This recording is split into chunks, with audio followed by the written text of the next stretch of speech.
Calling somebody right-wing is not an argument. It is in fact an ad hominem logical fallacy. And what's more about the right wing, not everybody in the right is the same. Not everybody in the right is an identitarian.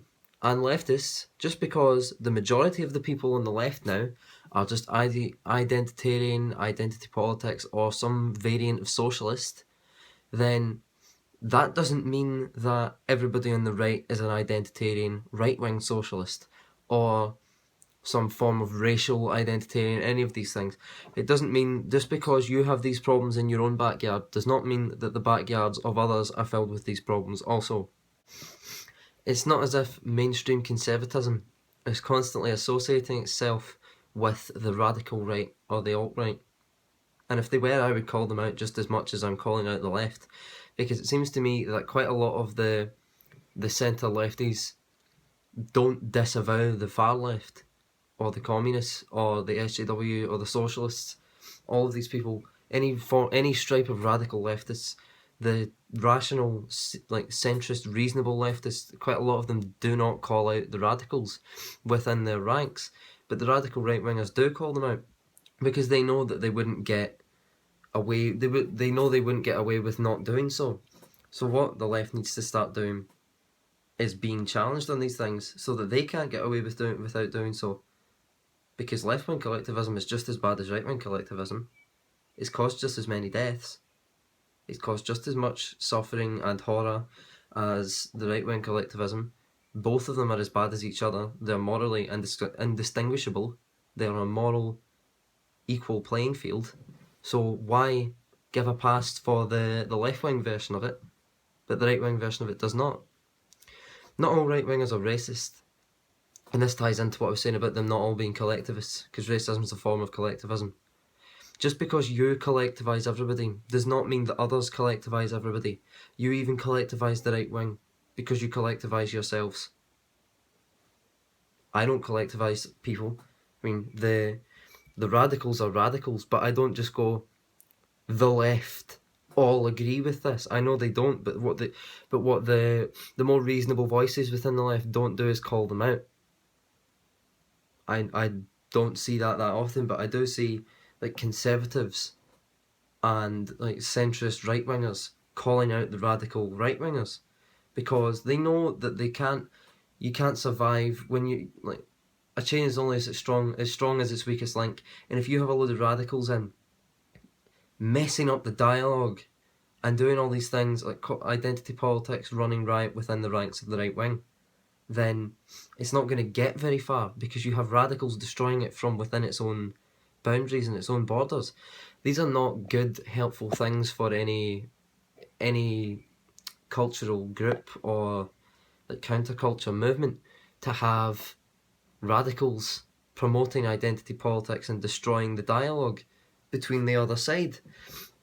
I mean, not all right wingers are the same. Like the alternative influencer network appears to suggest that all the right wingers are the same when they put all these right wing voices in, as if right wing is somehow bad inherently.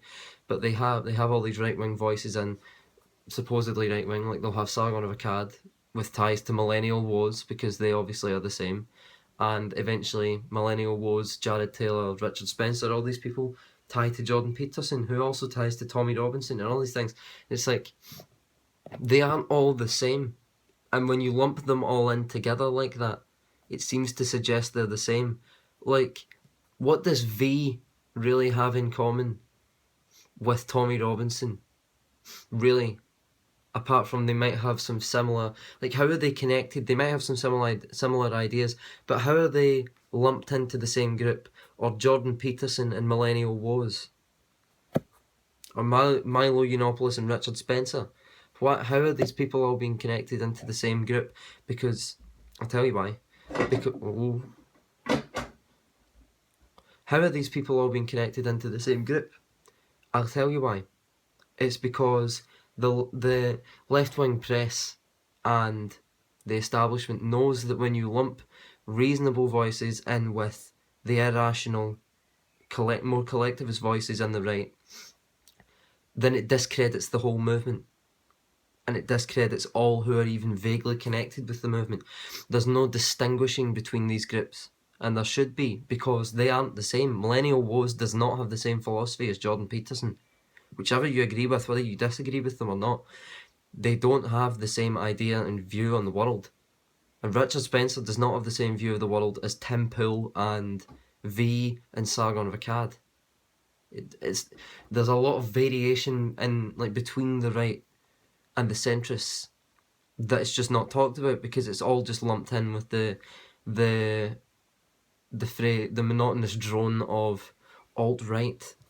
None of them seem to know what that means. None of them in the press, none of them in the establishment seem to know what that actually means. Anyway, that's just some of my thoughts on why the right wing and the centrists are not all the same philosophy. They are different internally. They have differences in opinion and differences in philosophical belief. Thank you very much for listening. If you like my videos, subscribe for more, share them to get more attention, like them if you like them, and comment on them. Thank you very much. Sorry there haven't been longer videos today, by the way. I've been kind of pressed for time because I had an awards ceremony to attend today. So thank you very much. I appreciate all of you, all 92 of you now. Thank you very much. It means a lot to me. Let me know what you think of this video in the comments.